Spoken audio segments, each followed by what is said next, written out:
Okay बेटा, ये next question है ग्रेविटेशन का ही, ठीक है। न्यू 2 बार पूछा गया है, न्यू टॉपिक पे है।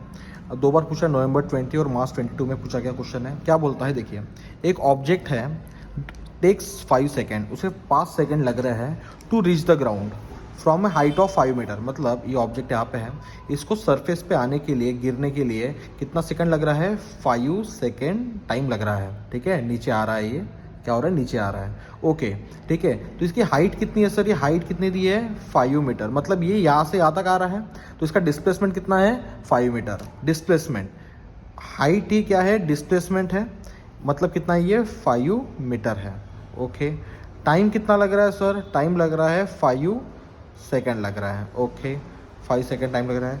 What is the value of g on the planet? Planet के ऊपर, ठीक है, मतलब कितनी स्पीड से उसको खींचा जा रहा है, ठीक है भाई। जी की वैल्यू फाइंड कर रहा है कि प्लैनेट कौन सा है भाई, है ना, प्लैनेट कौन सा है वो हमें फाइंड आउट करना है, मतलब वैल्यू ऑफ जी हमें फाइंड करना है।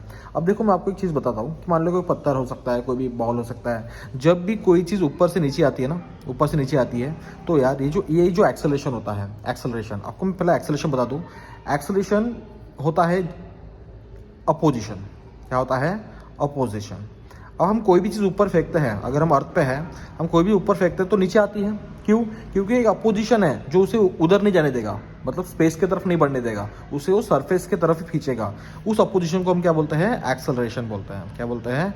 एक्सीलरेशन, एक्सेलरेशन कहेंगे।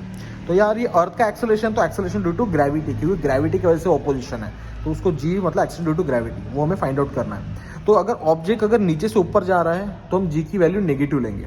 क्या लेंगे? जी की वैल्यू नेगेटिव। लेकिन अगर ऊपर से कोई वैल्यू नीचे आ रही है तो जी की वैल्यू क्या लेंगे? एक्सेलरेशन क्या लेंगे? पॉजिटिव लेंगे, पॉजिटिव जी लेंगे। याद रखिएगा क्योंकि आगे की न्यूमेरिकल्स में भी आएगा। तो वी नो द फॉर्मूला। क्या फॉर्मूला? इसमें पहले और एक चीज समझो कि यार देखो, कोई भी चीज ऊपर से नीचे आ रही है, ऊपर से नीचे आने के लिए, तो जैसे मान लो पेन है, मैं इसको यहाँ से नीचे छोड़ रहा हूँ, तो पहले तो मैंने इसको पकड़ के रखा ना, पकड़ के रखा मतलब इसको मैंने होल्ड किया। अब होल्ड किया तो भाई इसकी इनिशियल वेलोसिटी क्या है? इनिशियल मतलब स्टार्टिंग में तो रुका हुआ है ना, तो स्टार्टिंग में कोई वेलोसिटी है उसकी? नहीं, स्टार्टिंग में कोई वेलोसिटी नहीं है, तो इसकी इनिशियल वेलोसिटी यू क्या हो जाएगा? 0 metre per second. Initial velocity क्या है? 0 मीटर पर सेकेंड। ये भी आपको पता होना चाहिए, ओके। तो सर हमें जी वैल्यू फाइंड करनी है, तो we know the formula, we know क्या? न्यूटन सेकेंड लॉ क्या बोलता है? Newton's second law of motion,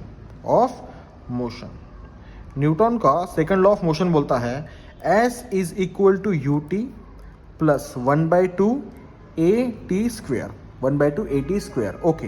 तो यार देखो, s is nothing but h, ठीक है ना, क्योंकि हाइट जो है मतलब ऊपर से नीचे आ रहा है, मतलब उतना डिस्प्लेस हो रहा है, तो एस की जगह में एच की वैल्यू फाइंड डाल सकते हैं, पुट कर सकते हैं 5, ओके। यू कितना है सर? 0 कर दो, ठीक है। टी कितना है सर? टाइम कितना है? टाइम है 5 सेकेंड, चलो 5 डाल दो, प्लस 1/2। अब ये ए है सर, ए मतलब एक्सेलरेशन। अरे एक्सेलरेशन, लेकिन हमको जी निकालना है भाई, दोनों एक्सेलरेशन ही है, दोनों अपोजिशन ही है, सेम है, लेकिन इसको हम बोलते हैं लीनियर एक्सेलरेशन। मतलब मान लो ऑब्जेक्ट सीधा सीधा जा रहा है तो उसमें जो अपोजिशन रहेगा, है ना, वो रहेगा बेटा लीनियर एक्सेलरेशन। जैसे हम साइकिल चला रहे हैं, पैडल मार रहे और फिर पैडल मारना बंद कर धीरे धीरे रुक जाती है ना गाड़ी, साइकिल रुक जाती है, मतलब क्या है? अपोजिशन है, हवा का अपोजिशन है, लीनियर, वहाँ पे लीनियर एक्सेलरेशन ए आता है। वैसे ग्रेविटी का एक्सेलरेशन जी होता है, ठीक है। लेकिन मैंने आपको अभी बताया कि ऊपर से अगर नीचे आ रहा है पार्टिकल, है ना, तो जी क्या लेंगे? पॉजिटिव लेंगे। और ऊपर से नीचे अगर कोई चीज़ हम थ्रो कर रहे हैं, कोई पत्थर को ऊपर फेंक रहे हैं, तो हम क्या लेंगे? उसको माइनस जी लेंगे, अगर आगे क्वेश्चन में आएगा तो यहाँ पे हम क्या लेंगे? ए की वैल्यू क्या लेंगे? जी लेंगे, जो कि पॉजिटिव रहेगा। चलो जी पुट कर दिया, इनटू टी का स्क्वायर, टी मतलब कितना? 5, तो 5 का स्क्वायर, जो कि हमें क्या करना है? जी निकालना है, ओके। तो 5 × 0 प्लस 1/2, 5 5 ज़ा 25 इंटू ये जी इज इक्वल टू ये 5, ओके। तो ये प्लस 0 इसको हटा दो, ठीक है। इसको 2 को मैं इधर मल्टीप्लाई करता हूँ, तो 5 × 2 और 25 को तो डिवाइड में लेके आता हूँ, चलो 25 को डिवाइड में लेके, इधर बचा बेटा जी, okay.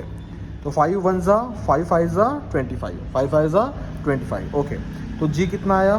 Ji is equal to 2/5 आया, 2/5 आया, तो पॉइंट कुछ नहीं तो 0 तो होगा, ठीक है। तो 5 1 ज़ा 5 4 ज़ा 20 और एक नंबर का पॉइंट, तो 0.4, ये आएगा metre per second square, metre per second square. This is the value of g on that planet, this is the value of g on that planet. आखिरी की लाइन स्टेटमेंट लिख लेना आप अपने तरफ से। Thank you.